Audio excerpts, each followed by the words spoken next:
Assalamualaikum warahmatullahi wabarakatuh. Sebelumnya perkenalkan, nama saya Habibatun Nafisah dari Universitas Terbuka Selut Kartini Rembang dengan Prodi Pendidikan Agama Islam Fakultas Keguruan dan Ilmu Pendidikan. Dengan nomor NIM 0539638083. Video ini dibuat untuk edukasi, saling sharing ilmu. Yang terakhir dan wajib adalah tugas tari tuton. Oleh sebab itu, mari kita simak. Oke, mari kita simak. Ya, terkait dengan RPP sendiri. Pembuatan RPP sendiri dibuat karena beberapa faktor. Adanya faktor internal dan faktor eksternal. Adapun faktor eksternal meliputi MPJT. Apa itu? Yakni terkait mata pelajarannya apa, penyusunnya siapa, lalu jenjangnya, baik jenjang kelas, jenjang waktu, itu diperlukan, serta adanya tujuan dan tahun.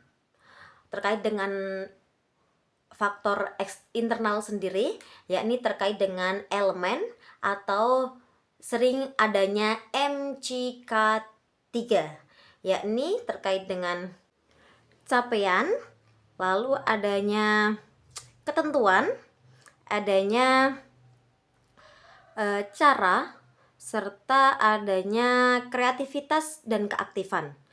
Lalu adanya model. Model ini bisa berbentuk dalam visual, bisa dalam bentuk tatap muka atau online juga, itu juga bisa.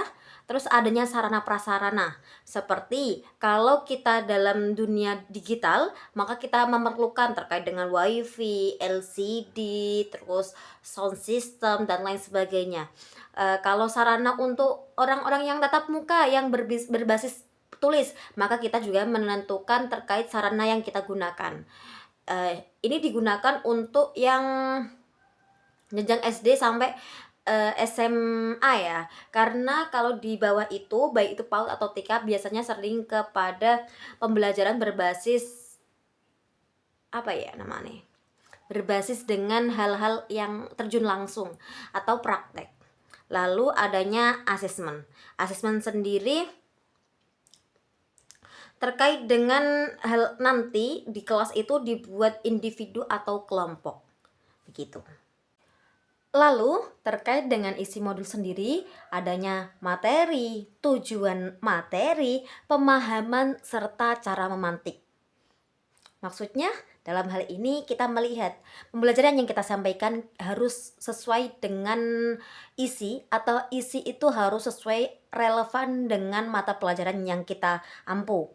Dengan tujuan materi sendiri, adanya keaktifan, kreativitas itu diperlukan. Lalu adanya pemahaman, hal ini sangat penting di saat kita menyampaikan ilmu, setidaknya dari siswa atau siswi menerima pembelajaran dari kita keadaan paham dan mengetahui. Yang terakhir adanya pemantik. Pemantik ini bersifatnya lebih ke bisa pertanyaan, bisa apresiasi. Lalu adanya pertemuan. Nanti di saat-saat pertemuan atau KBM pasti ada yang namanya pembuka, baik itu menggunakan lagu, baik itu menggunakan sapaan, baik itu berupa absensi, lalu disusul dengan penyampaian isi atau materi itu sendiri. Yang terakhir adanya penutup. Penutup bisa berupa rangkuman, bisa berupa apresiasi, bisa berupa afirmasi juga. Lalu yang terakhir adanya pembuatan materi. Pembuatan materi sendiri pada zaman sekarang ini sudah cukup mudah ya, karena banyak digital, maka kita masuk dalam dunia digital untuk mempermudah pembelajaran dan lebih connect dengan mereka-mereka. Contohnya melalui Canva. Caranya gimana sih? Oke, cukup mudah. Cukup kalian buka Canva, lalu kalian membuka Canva AI, lalu masukkan form atau pelajaran apa yang pengen kalian sampaikan, lalu enter untuk digunakan. Cukup mudah ya.